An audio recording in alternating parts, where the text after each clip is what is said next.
comprado por investidores. Então, tinha jogador que tinha 200%. Né? Nós temos um caso lá no Rio de Janeiro, do atleta Wellington Nem, que o América era o formador dele, e vendeu 50% dos direitos econômicos dele.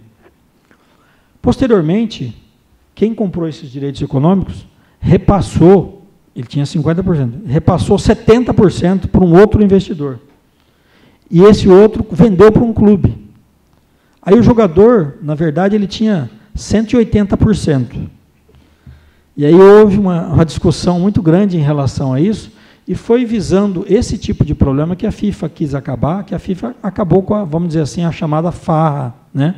É claro que hoje o pessoal que trabalha com futebol, os fundos de investimento, eles conseguiram, aí, de certa maneira, driblar isso aí. Tem gente que fundou clube de futebol especificamente para isso. Eu tive um caso lá no STJD, e que, por sorte, não virou...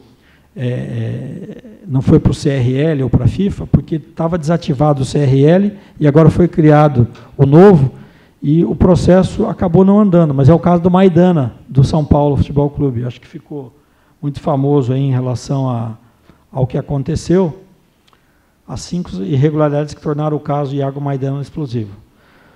O São Paulo pagara 2 milhões por um atleta que o Criciúma topava liberar de graça, pagou mais até do que a multa do contrato com o Criciúma de 1.600.000. Na verdade, não é bem isso. Aqui é um retrato da revista Época, que retratou o caso na época.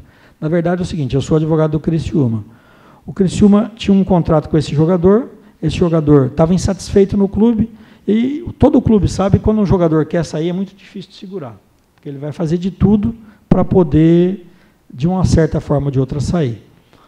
O que ocorreu nesse caso? O São Paulo tinha direito no jogador, tinha interesse no jogador, mas não chegou no Criciúma para negociar. E ficou na cabeça do empresário do jogador.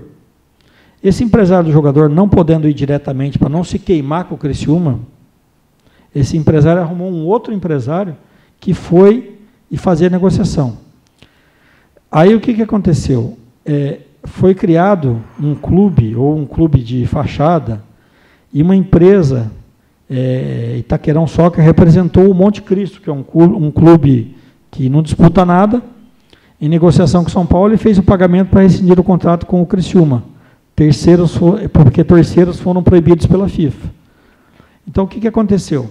Esse pessoal procurou esse Monte Cristo, e o Monte Cristo foi lá e fez uma proposta para o Criciúma.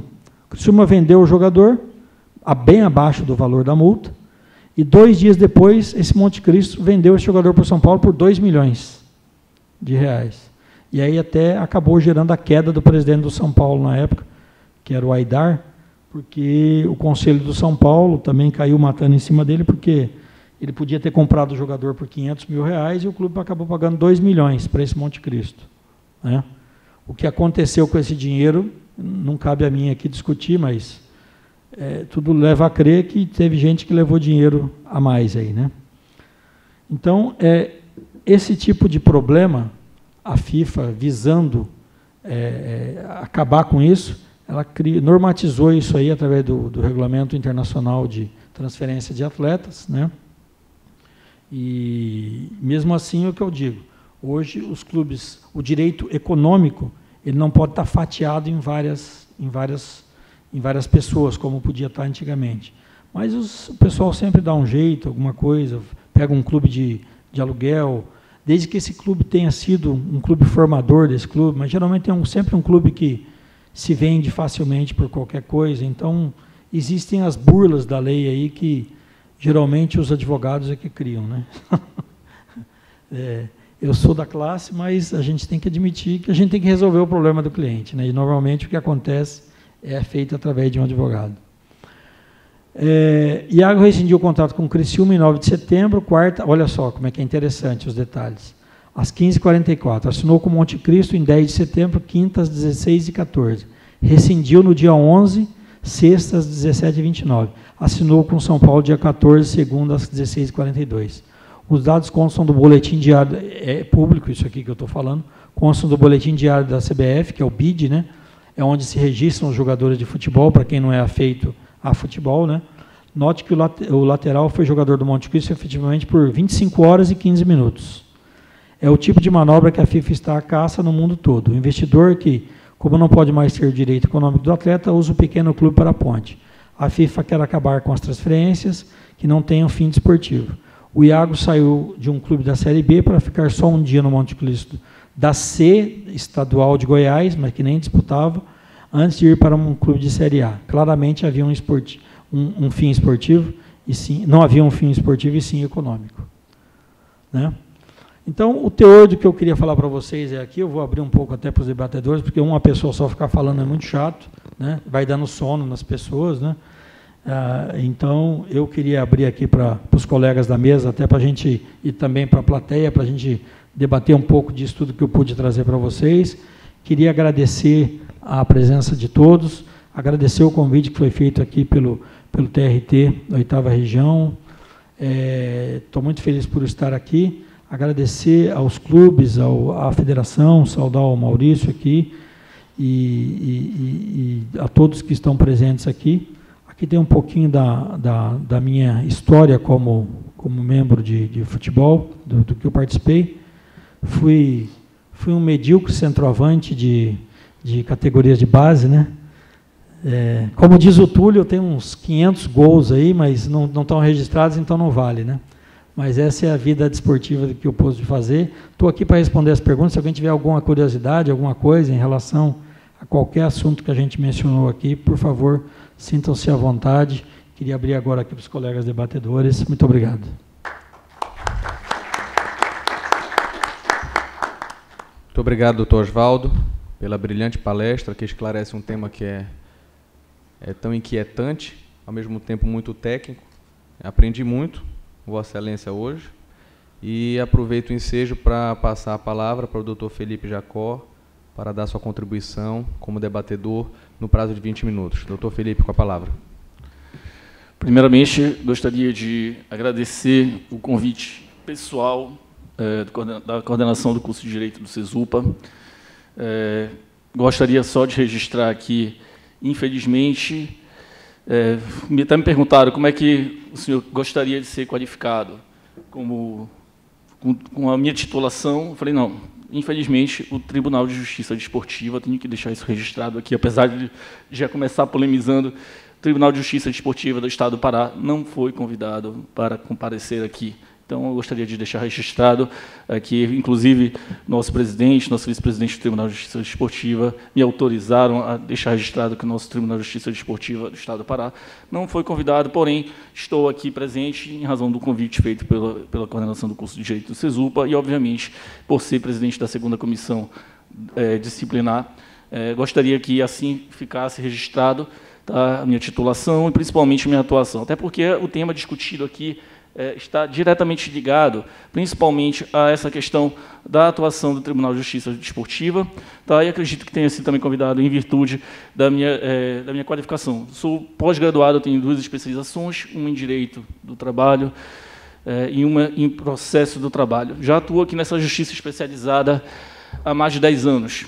Sou advogado bastante presente aqui, os magistrados, servidores que estão aqui provavelmente já devem ter me visto por aqui todos os dias.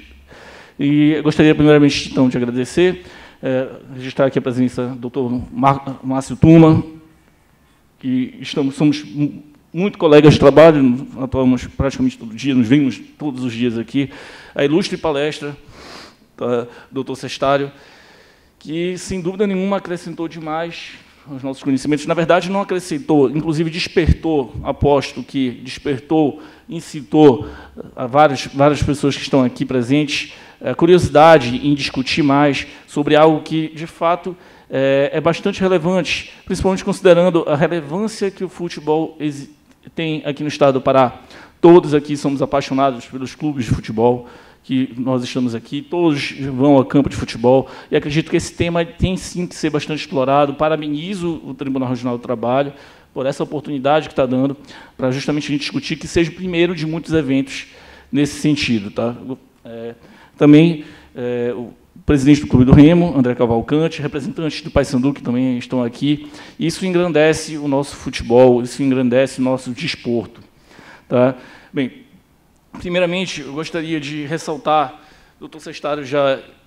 Assim, gostaria também de mencionar a presença feminina aqui na plateia, que, por sinal, bastante relevante, estão de parabéns, até porque esse assunto não é um assunto só relacionado a homens e também mulheres, tá? Porque as mulheres estão cada vez mais presentes no futebol, nos desportos, e isso é importante, fundamental, a presença feminina aqui, e eu parabenizo a todas que estão aqui. Inclusive, na nossa comissão, na gestão anterior, tivemos, durante 2 anos, a presença de a única mulher que foi auditora da 2ª comissão. Tá? Bem, doutor, a princípio, eu gostaria de mencionar a respeito da justiça desportiva. O doutor Sestário já mencionou de forma brilhante como é que é composta, são 9 membros. Tá? Aqui no estado do Pará, nós temos 3 comissões, cada comissão formada por 5 integrantes, sendo 2 procuradores. Tá? Temos o Tribunal Pleno, e tem, no caso, a CBF. Aqui no estado do Pará existe o Tribunal Pleno. 9 membros, tá? São 4 anos de mandato, mais uma de recondução. Agora, em julho, também, nós tivemos eleição para novos integrantes. Como é que funciona aqui, basicamente? São 2 membros indicados pela Federação Paraense de Futebol, 2 da entidade de prática desportiva, 2 indicado pela OAB, 1 dos árbitros e 2 dos atletas profissionais. Tá? Também aqui no estado do Pará, nessa última eleição, nessa última indicação, e esses membros, depois que composto o Tribunal Pleno, os componentes do Tribunal Pleno indicam os auditores que compõem as comissões. Tá? Bem, já estou há quase 3 anos na comissão, julgando praticamente semanalmente todos os casos de atletas profissionais ou amadores, de futebol amador também. Tá? Confesso que nunca tive a oportunidade de julgar de nenhum outro desporto, nem futsal. Aqui, acho que, basicamente, realmente, a nossa atuação está mais direcionada a futebol, que é a quantidade de demanda que chega para nós quase que diariamente. Enfim, são várias situações que são apreciadas lá pelo nosso tribunal e que todo julgamento é público, tá? Até convido a todos que estão aqui presentes, quem tiver curiosidade de saber como é que funciona o Tribunal de Justiça Desportiva. Atualmente, a gente está na Federação Paraense de Futebol, que nos cede um espaço para poder julgar, para poder compor. Tá? Apesar do que, eu gostaria de já deixar bem claro, que muita gente confunde, acha que STJD e o Tribunal de Justiça Desportiva está diretamente ligado à Federação Paraense de Futebol e à CBF. Não tá. É um órgão independente. Tá?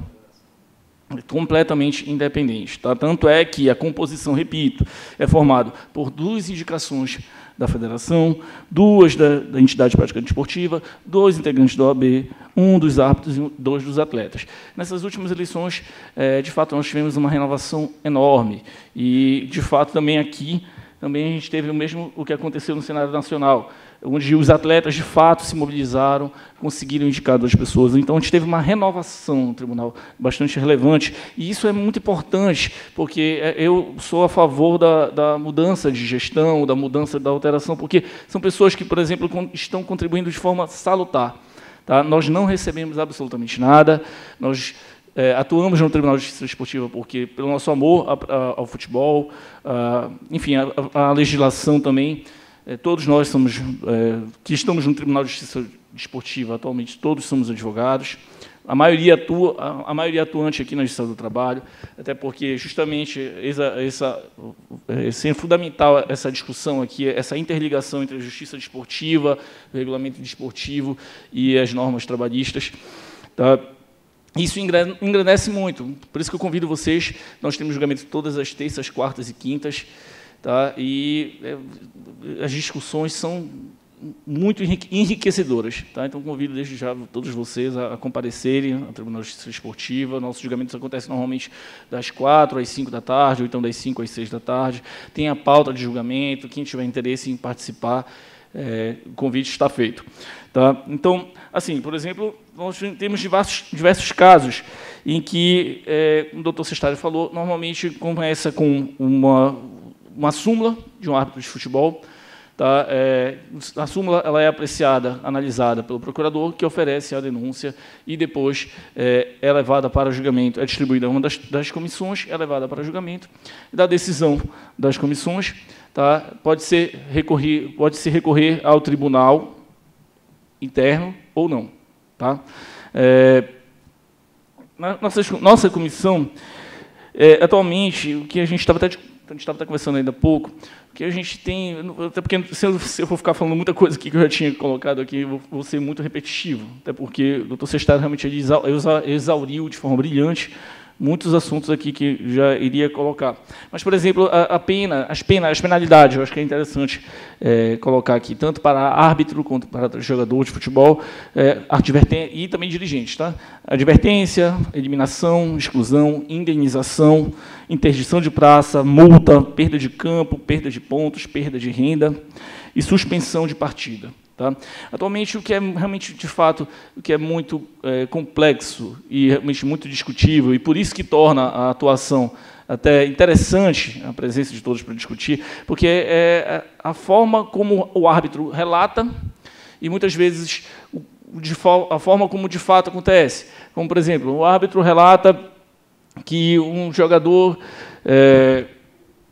incitou a torcida de maneira equivocada, ou então machucou um jogador, aí nós vamos analisar se essa lesão foi uma lesão intencional, se não foi intencional, tá? Se o jogador é primário, se não é primário, se de fato houve incitação da torcida, ou se houve também um erro da análise do próprio árbitro. Então, são todas essas discussões, basicamente, que são colocadas em pauta, que faz parte da nossa rotina diária. Inclusive, agora nós estamos participando, apesar do campeonato profissional estadual ainda não ter iniciado, se iniciou a segundinha,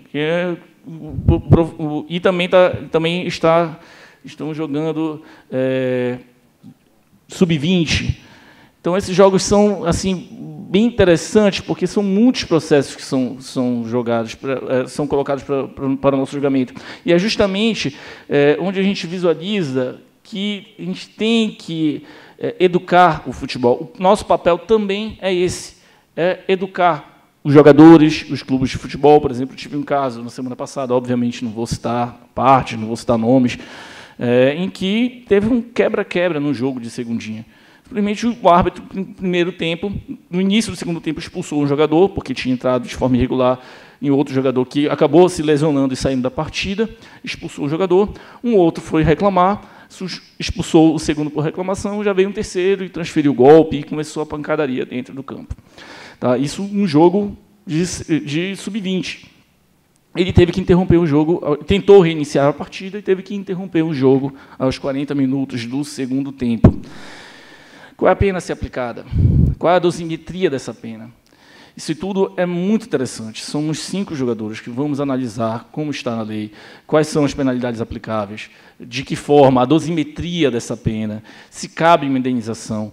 Então, tudo isso é, de fato, colocado em pauta. Tá? E, acima de tudo, por exemplo, atualmente, o que nós temos discutido bastante é o caráter pedagógico das penas.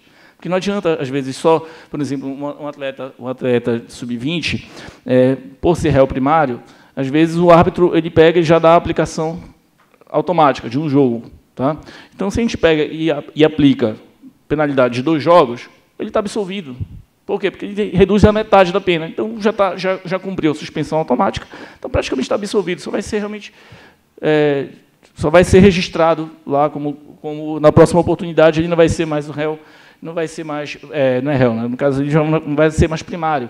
Mas, enfim, então, assim, a gente discute muito se realmente a gente tem que analisar se a suspensão automática ela é válida, ela vai, de fato, dar aquele caráter pedagógico. Muitas vezes também, se a gente aplicar uma pena muito dura, muito grave ao jogador, por exemplo, que está iniciando a carreira com 18, 19 anos, se a gente coloca uma perda de campo de 4 jogos, por exemplo, e ele só tem mais esses 4 jogos para cumprir, a gente pode a gente pode encerrar com a vida de um atleta profissional em razão da aplicabilidade dessa pena. Então, tudo isso é levado em questão, tudo isso a gente analisa. São 5 pessoas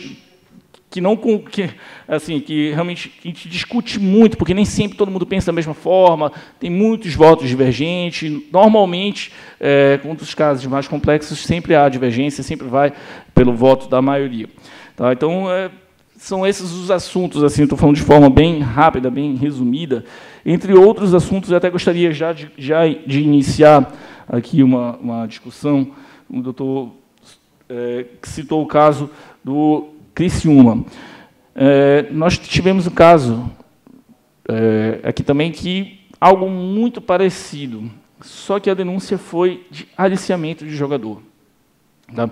Então, eu gostaria, depois que o senhor discorresse um pouco sobre essa questão do aliciamento de jogadores, tá? Que eu acho que é um assunto muito polêmico, que é algo realmente que acontece e muito, principalmente, em estados em que, digamos, estados grandes, onde a federação talvez não consiga atuar de forma direta, em muitos clubes de interiores longínquos, em que, enfim, pode ser que ocorra esse tipo de situação de aliciamento de jogadores. Eu gostaria que o doutor discorresse um pouquinho sobre essa questão do aliciamento de jogadores.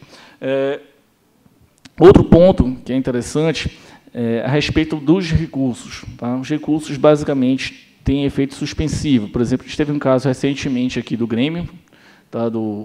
Eu vou até citar porque é um caso interessante, que é o caso do Renato Gaúcho, que a filha dele entrou em campo, e foi justamente na final da Copa do Brasil, ocasionou a aplicação do artigo 243, parágrafo 1º do CBJD, em que o Grêmio perderia o mando de campo, tá, na partida de volta. Então, assim, eu analiso da seguinte forma: bem, teve um recurso com efeito suspensivo, tá? Foi pedido efeito suspensivo, salvo engano, o presidente, esse recurso foi direcionado ao presidente do tribunal, e o presidente concedeu o efeito suspensivo.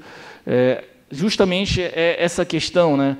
Tudo isso tem que ser analisado de uma maneira isolada, e eu acho que isso realmente, essas discussões são bem interessantes. Não é só porque está escrito na lei, a lei realmente, o CBJD, que é o que a gente basicamente aplica nos nossos julgamentos, ele dá margem a várias interpretações, tá? E somos todos lá advogados, então cada um pensa de uma maneira diferente, cada um gosta de explorar de maneira diferente determinadas situações, e é sempre interessante essas discussões. Eu até menciono aqui que a presença dos clubes de futebol, como já relatei aqui em outras oportunidades para outros colegas, a presença do jurídico dos clubes de futebol, dos atletas profissionais no julgamento, é de extrema relevância.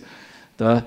É de extrema relevância, porque o nosso tribunal ele tem um poder de suspender jogadores, de aplicar multas, indenizações, às vezes elevadas, e muitas vezes uma presença no tribunal, um esclarecimento prévio, como o doutor já mencionou, que no caso dele, muitas vezes ele faz uma sustentação oral que sequer é ouvida. Realmente, bem, no caso do nosso tribunal, não posso falar isso, porque a gente analisa tudo, pelo menos na minha comissão, e eu sou muito também convocado para o pleno. Quando tem alguma ausência no pleno, normalmente eu sou o primeiro da fila e sou convocado para o pleno para poder atuar, e realmente a gente analisa tudo.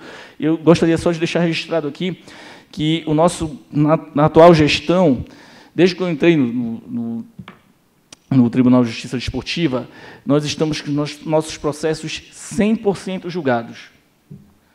Feito realmente que outras gestões anteriores realmente não conseguiram, mas a atual gestão e a gestão anterior, a gente conseguiu fazer com que todos os processos que estão nas nossas mãos são julgados. Então, realmente, a gente não tem... Inclusive, os 60 dias que a legislação fala que é para julgamento, é normalmente esse tempo que demora no nosso tribunal, pela organização toda que nós fazemos e pela dedicação, acima de tudo, dos nossos auditores e membros do Tribunal Pleno. Tá? Outra situação que eu acho que é interessante discutir aqui, além da questão do aliciamento do jogador, que eu gostaria que o doutor discorresse um pouco mais, tá? É a questão também da sessão de imagem. A sessão de imagem é um tema muito polêmico, inclusive no Tribunal Superior do Trabalho, porque tem que se verificar quando é que se é verba de natureza indenizatória ou se é verba de natureza remuneratória. Atualmente, o entendimento do TST está sendo no sentido de que, quando há uma exploração de direito de imagem por terceiros, por uma empresa, ele recebe, mas não de natureza remuneratória, então não tem os efeitos. Mas quando o clube, aí sim entra a polêmica, quando o clube explora a imagem do jogador para efeitos mercantis, para efeitos comerciais com um intuito lucrativo, tá? De acordo com o Tribunal Superior do Trabalho tem aplicado a súmula 354 do TST, que equipara a gorjeta, equipara aquela verba que é paga habitualmente e acaba transformando essa cessão de imagem em verba de natureza remuneratória. E isso é ruim para os clubes, porque tem que pagar mais encargos fiscais e previdenciários. Tá? Gostaria também que o doutor discorresse sobre essa questão. E também gostaria que o doutor discorresse sobre a questão da pejotização, tá? nos contratos de jogadores.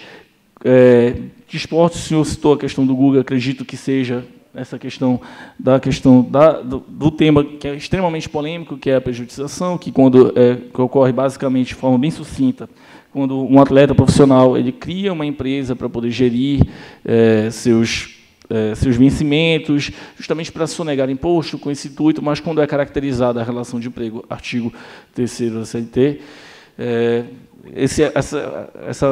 essa pessoa jurídica ela é nula, é considerada nula. E eu gostaria que o doutor também discorresse um pouco sobre a questão da pejotização das relações de trabalho dos atletas profissionais.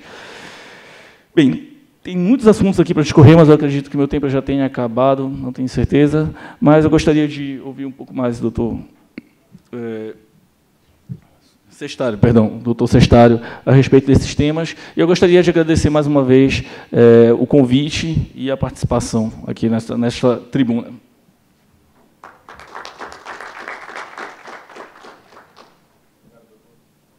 Obrigado, doutor Felipe, pela sua palestra. Eu gostaria de passar a palavra agora para o presidente do Clube do Remo, doutor André Cavalcante. Com a palavra, doutor. Obrigado, senhor. Bom, primeiramente, gostaria de saudar a mesa em nome do doutor Oswaldo Sestário, a quem eu já conheço de várias jornadas lá no STJD, e dizer e parabenizar pela palestra, que de fato deu um panorama bem interessante com relação à questão da justiça desportiva e do processo desportivo também. O doutor Felipe Jacó também para as explicações e colocações em relação ao nosso Tribunal de Justiça Desportiva aqui do Estado do Pará.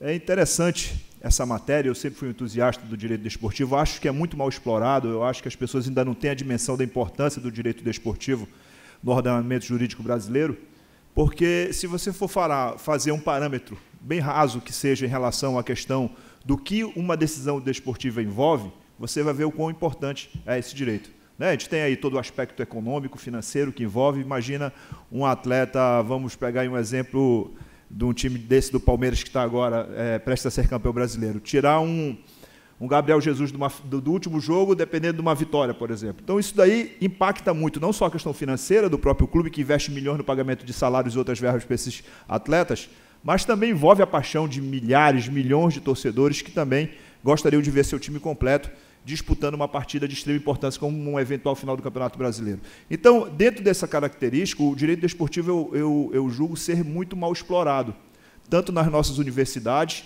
e até mesmo como eventos como esse, que certamente merecia uma plateia muito maior, até para escutar essa troca de experiência feita com o doutor Sestário, que veio lá do Rio de Janeiro atender os anseios da organização do evento e nessa troca de experiência, né?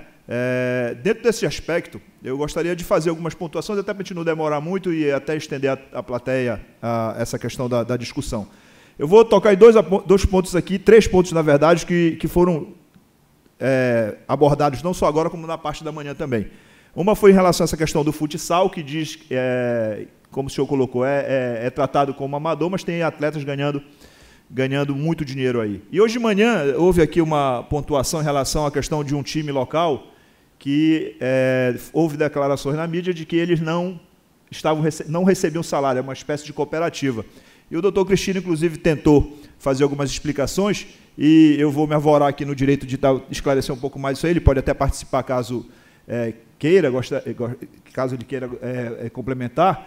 de que, na verdade, houve aqui, nesse caso aí, como deve acontecer com relação ao futebol, uma espécie de ter um aspecto de legalidade. Porque, como o doutor Agostinho colocou, todos os contratos dos atletas profissionais de futebol têm que ser registrados. Pelo menos aquele contrato padrão da CBF, que lá deixa muito claro o prazo do contrato, o valor, e ele, para sair, o atleta para sair no bid e, logicamente, ganhar a condição de jogo, ele precisa ter aquele contrato assinado. Então, há uma aparência de legalidade nisso, né? Assim como há também no caso do futsal. Então, só para que as pessoas entendam, e aí eu, até pela questão de conhecer o assunto, eu preciso fazer essa defesa da própria federação, que a federação não tem nem competência para verificar se, de fato, está sendo feito esse pagamento ou não. Isso é uma competência, pelo menos ao meu sentido, do Ministério Público do Trabalho, né? Ainda mais quando se confronta com uma informação como essa, de que mesmo tendo registrado um contrato de trabalho, há uma espécie de simulação, já que os próprios jogadores vão na imprensa e dizem que não estão recebendo salário. Essa é a primeira pontuação que eu gostaria de fazer. Em relação a essa questão a segunda pontuação do caso do Juventude versus Tombense, que o senhor representou. Nesse mesmo período, o Remo representou também contra o... Na verdade, representou não. O Remo fez uma notícia de infração contra o Botafogo da Paraíba por conta da questão do atleta Sapé, que veio lá do CSP, que é um clube muito problemático de lá da Paraíba. E, dentro das perspectivas, quando nós estávamos debatendo a questão da estratégia jurídica a ser abordada, nós encontramos uma questão que talvez seja de extrema relevância nisso. Também eu gostaria que o senhor pontuasse essa defesa que o senhor fez para o Juventude, que ou no regulamento geral das competições ou no regime de transferência e registro de atletas profissionais, existe um dispositivo que impõe ao clube que contrata a verificação da legalidade daquela contratação.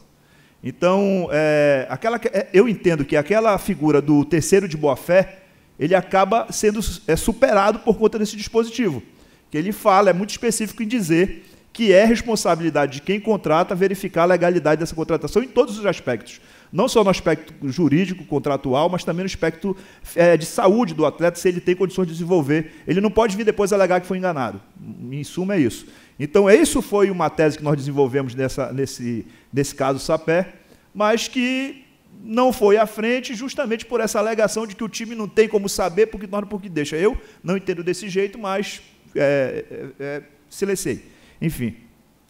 E, por fim, em relação a essa questão do direito de imagem, salvo engano, a Lei de Responsabilidade Fiscal do Esporte, que as pessoas sempre nomeiam essa lei como a lei do Profut, que, na verdade, o Profut é um dos pontos dessa lei, ela, salvo engano, já dirimiu essa questão do direito de imagem, estabelecendo no limite de 40% o valor a ser atribuído ao atleta na questão do direito de imagem, né? Que isso é muito interessante, que as pessoas, inclusive, não saibam, que o direito de imagem ele é importante para o clube porque é um percentual da remuneração do atleta que tem natureza jurídica civil e não trabalhista, né? Isso é extremamente relevante no sentido em que você desonera o clube de uma série de contribuições que tem que ser feito em casos de salários. Então, dentro desses três aspectos, eu gostaria de ter contribuído para essa nossa discussão aqui. Obrigado.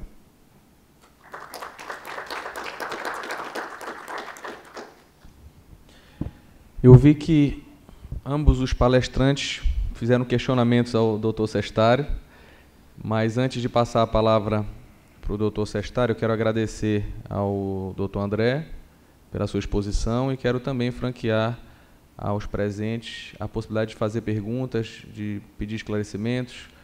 Alguém tem alguma participação que queira fazer?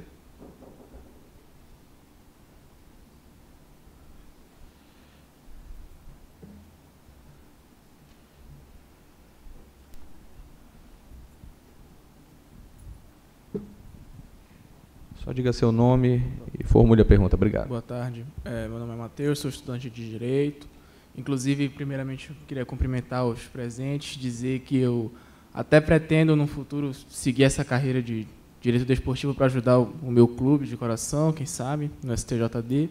E fazer uma pergunta em especial para os três que são dos tribunais, do Superior Tribunal de Justiça Desportiva, que nos últimos anos os tribunais desportivos vêm ganhando um protagonismo principalmente o caso da Portuguesa, o caso do 13, o caso que teve agora do Fla-Flu, que foi anulado, depois voltaram atrás.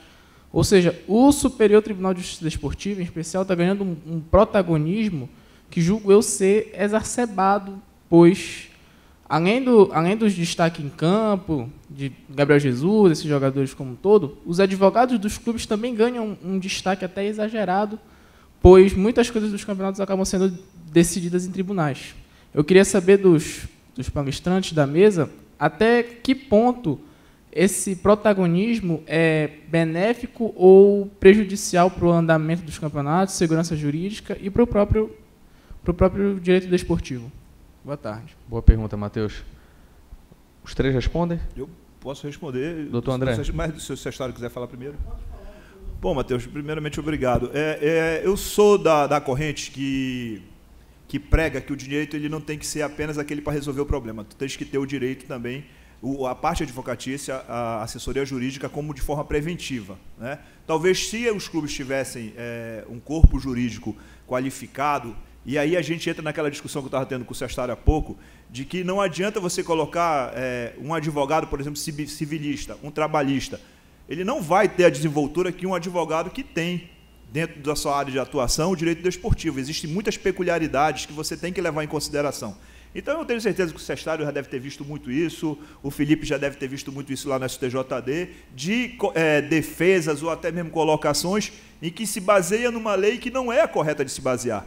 Se baseia em pontos do direito civil, por exemplo, que bate lá no tribunal e tem que ser descartado porque não é aquilo. Então, esse protagonismo vem disso, porque surge a demanda, surge a celeuma, os advogados têm que defender os interesses dos seus clientes. Em contrapartida, é necessário se dar uma decisão em cima daquele caso concreto.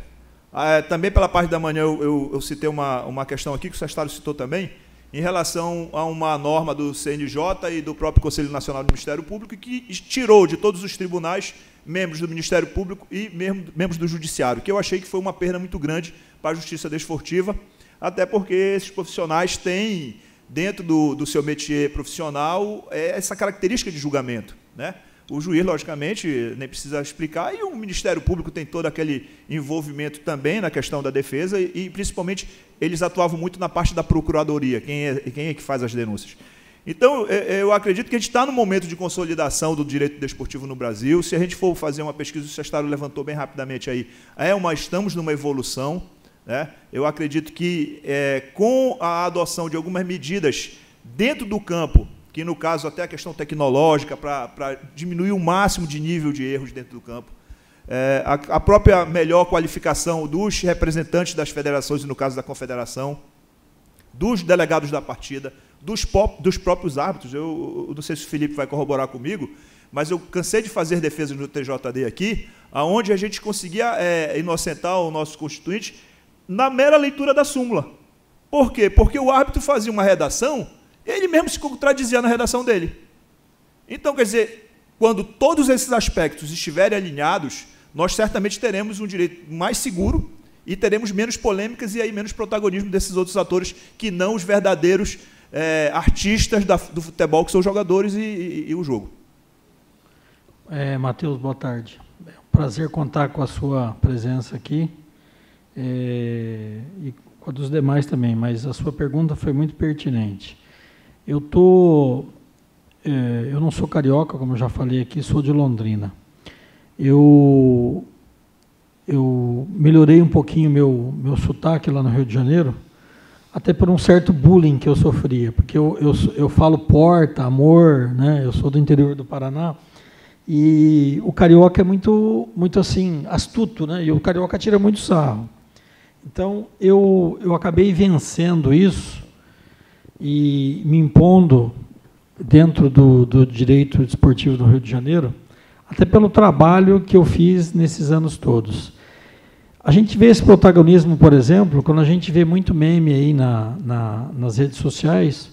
Hoje todo mundo brinca muito com a situação, chama o advogado do Fluminense, o Trump ganhou nos Estados Unidos, chama o advogado do Fluminense. Então, ele acabou virando uma celebridade momentânea, né? E assim, isso passa muito, viu, Matheus, pelo próprio ego da pessoa também. Porque eu vou te dizer uma coisa. Eu já atuei em muitos casos de repercussão no Rio de Janeiro, e eu prefiro sempre me manter na espreita desse protagonismo. Por quê? Eu acho que o que eu preciso é que os meus clientes fiquem satisfeitos. Então, isso, para mim, concordo muito com o André falou, há uma falta de preparo, primeiro, porque eu acho que tem uma coisa que todo começo de campeonato eu respondo 200 vezes para 200 clubes diferentes, que é se o jogador tal que foi suspenso na última competição, foi expulso no último jogo, pode atuar ou não pode, entendeu? Eu respondo isso todo começo de ano umas 200 vezes. Eu sei da insegurança desses profissionais que trabalham com futebol, e assim, é bom que isso aconteça para o advogado, porque senão o advogado não é nem lembrado, né? Senão nem trabalha. E assim, eu vou te dar um dado, por exemplo. Eu atuo para Esporte Santa Cruz e Náutico. Há mais de... Santa Cruz e Náutico há mais de 10 anos. E Esporte há mais de 8 anos. E assim, você vê, são 3 clubes super rivais, que têm assim, uma rivalidade muito grande lá em Pernambuco, e já tiveram muitos problemas em comum. Eu, quando tenho algum problema aqui, o André é testemunha disso, esse caso que ele citou aí do Sapé, o América chegou a me ligar. Mas como eu atuo para o Botafogo, da Paraíba, algumas vezes também, eu falei, olha, por uma questão de ética eu não vou poder me manifestar nesse processo, eu tenho que ficar de fora. Então, assim, é muito difícil e eu vivo pisando em ovos, porque você veja bem, eu estou ali debatendo assuntos do Náutico, do Santa Cruz, do Esporte, e eles são rivais. E mesmo assim, eu consegui conquistar o respeito desses 3 clubes, a esse tempo todo que eu te falei, por uma questão de quê? Eu coloco o meu ego de lado, entendeu? Existe muito isso, sim, eu acho que a gente não deveria, a Justiça Desportiva não deveria ser protagonista disso, mas o que acontece? Eu vou te dar um exemplo. Após o caso da Portuguesa, o tribunal mudou a sua forma de fazer as intimações dos clubes, tá? Naquela época não se intimava logo após o julgamento do resultado. Hoje em dia se faz isso. No dia mesmo após, já publica no edital do site do stjd.org, já tem o resultado, e naquela oportunidade não havia isso. Isso foi muito criticado. Então, o que acontece? Em final de campeonato, a gente teve, no ano seguinte, um atleta do Criciúma, que estava na Série A, o Cristiano, na segunda rodada, o Cristiano supostamente estaria irregular. A gente chegou a perder, em primeira instância, o Criciúma chegou a perder os pontos, tá, por esse jogador estar supostamente irregular, e depois, no pleno, a gente conseguiu recuperar, mostrando que houve uma falha de intimação da CBF em relação à pena que esse atleta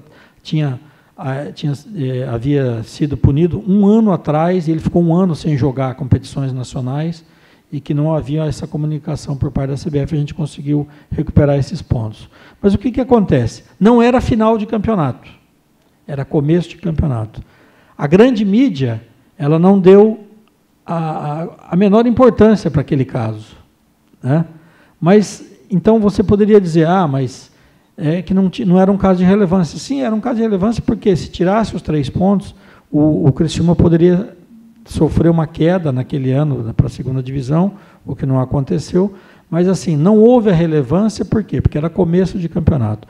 Então, esse protagonismo acontece, às vezes, de maneira exacerbada, eu concordo, primeiro, pela falta de preparo daqueles que estão lidando com isso, pela falta de preparo, às vezes, também, de quem é da imprensa, porque eu respondo muitas vezes, muitas questões para a imprensa. Eu estou com um caso de doping de um atleta, que eu consegui o efeito suspensivo para ele após a pena que ele cumpriu dos 30 dias, que é obrigatório cumprir no caso de doping, e eu já respondi 200 vezes a mesma pergunta para a imprensa. Então, às vezes, a gente tem assim também uma falta de preparo daqueles que vão fazer a pergunta, ao contrário dessa pergunta